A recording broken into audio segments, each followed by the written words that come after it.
खर्राटे लेने की समस्या इंडियन पॉपुलेशन में बहुत कॉमन चीज़ है, जिसको हम लोग कई बार बहुत ही नॉर्मल प्रक्रिया मान लेते हैं और ये बोलते हैं कि ये तो हमारे पिताजी भी लेते थे, हमारे बाबा भी लेते थे या फैमिली में भी हमारे चाचा भी लेते हैं, भाई भी लेता है। पर इसको इस तरह से हल्के में लेना नहीं चाहिए। खर्राटे लेने की समस्या कई बार ऑब्स्ट्रक्टिव स्लीप अपनिया का शुरुआती लक्षण भी हो सकता है। आज मैं डॉक्टर मुदित मिश्रा ईएनटी स्पेशलिस्ट इसी के बारे में बात करूंगा।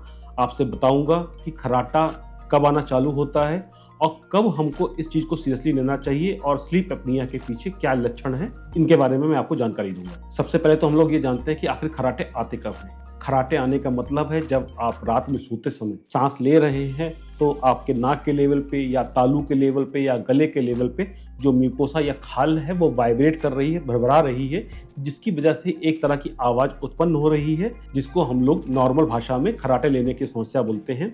इसके पीछे कई सारे कारण आते हैं। मेन कारण रहता है कि आपका नाक से लेकर गले तक सांस लेने के रास्ते में कहीं ना कहीं पर आंशिक रूप से कुछ रुकावट आ रही है और उस रुकावट आने के पीछे जो कारण हो सकते हैं, पहला कारण नाक के लेवल पे या तो नाक की हड्डी में टेढ़ापन है, एलर्जी की समस्या है, साइनस की समस्या है, जिसकी वजह से रात में सोते समय आपकी नाक बंद हो जा रही है और आपको सांस लेने में दिक्कत हो रही है।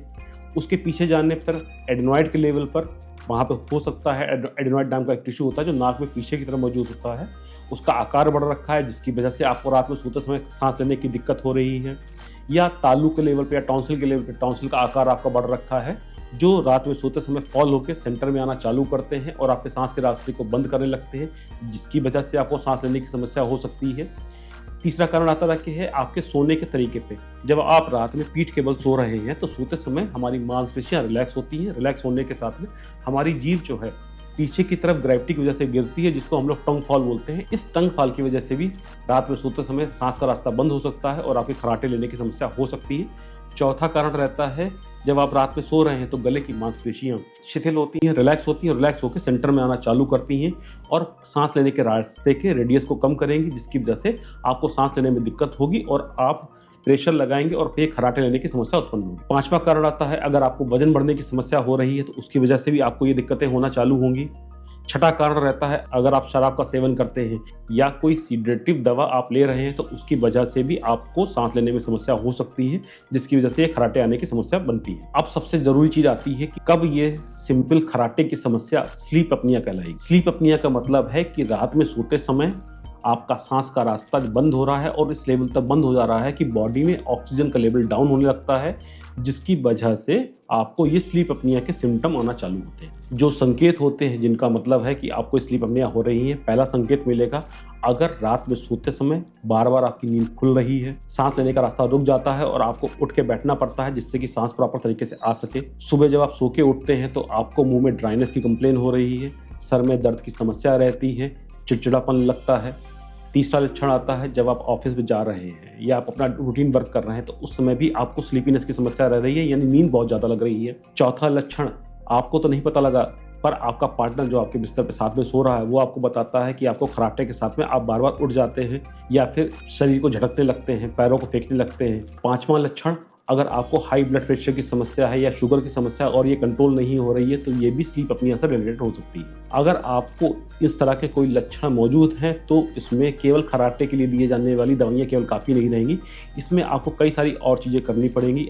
इस तरह के कोई भी सिम्टम मौजूद होने पर तुरंत ईएनटी स्पेशलिस्ट की राय लें, जिससे कि वो आपका प्रॉपर ईएनटी एग्जामिनेशन कर सके और आपको बता सके कि किस वजह से आपको ये दिक्कत हो रही है। अब हम लोग एक बार इसकी जनरल ट्रीटमेंट की बात कर लेते हैं। हम लोगों ने जैसे पहले भी डिस्कस करा, कारणों में मेन एक कारण आता है वजन बढ़ना। वजन बढ़ने के लिए की वजह से भी जब आपका सांस का रास्ता सिकुड़ने लगता है तो आपको दिक्कत होती है।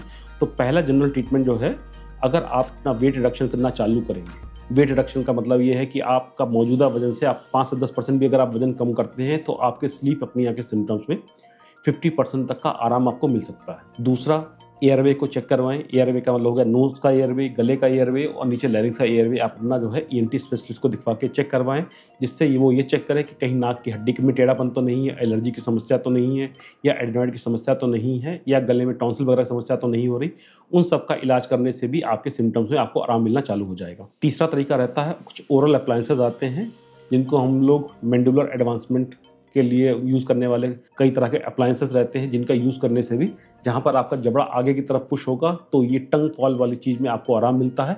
उस कंडीशन में भी आपको स्लीप अपनिया के सिम्टम्स में फ़र्क मिलना चालू हो जाएगा। चौथा, अगर आप इन सब चीज़ों से भी आपको आराम नहीं मिल रहा है तो चौथा ऑप्शन चला जाता है जिसको हम लोग बोलते हैं सीपैप, यानी कि सोते समय एक आपको नाक और मुंह के ऊपर एक मशीन पहना दी जाती है जहाँ पर प्रेशर के साथ में हवा आपके फेफड़ों में जाती है, जिससे आपको सोते समय ऑक्सीजन का लेवल फॉल नहीं होगा और आपको ये स्लीप अपनिया वाले सिम्टम्स नहीं आएंगे। पर अगर इन सब चीज़ों के साथ में भी आपको आराम नहीं मिल रहा है और आपके सिम्टम्स एनाटॉमिकल कॉजेज़ की वजह से, यानी हड्डी का टेढ़ापन, साइनस की समस्या, पॉलिप की समस्या, एडेनोइड का टिश्यू या गले में टॉन्सिल का टिश्यू, या आपका जो तालू है उसके आकार की वजह से दिक्कत हो रही है, या फिर जीभ का बहुत ज़्यादा भारी हो रखी है, तो उस कंडीशन में कई बार सर्जरी की भी ज़रूरत पड़ती है।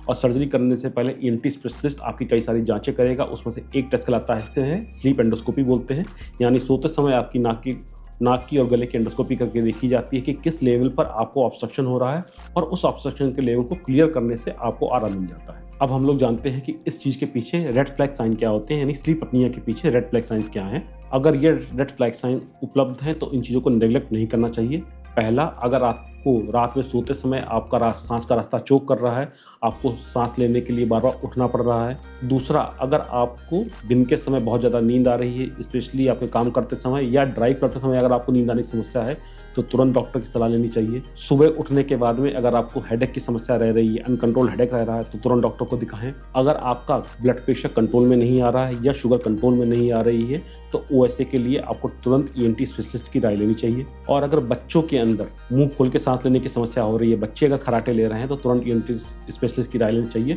क्योंकि उनमें मोस्ट कॉमन कारण रहता है नाक के पीछे टिश्यू अगर बड़ा हुआ, जैसे एडेनोइड का टिश्यू हो गया, या टॉन्सिल की वजह से भी ये स्लीप अपनिया वाले सिम्टम आते हैं, जिनको ट्रीट करने से बच्चों में आराम मिल जाता है। अगर किसी भी व्यक्ति में इस तरह के साइन मौजूद है, तुरंत ईएनटी स्पेशलिस्ट की राय लेनी चाहिए, जिससे प्रॉपर इवैल्यूएशन होकर कारण पता लग सके और उसका इलाज करा जा सके। अगर आपको हमारा वीडियो अच्छा लग रहा हो तो हमारे चैनल को सब्सक्राइब करें।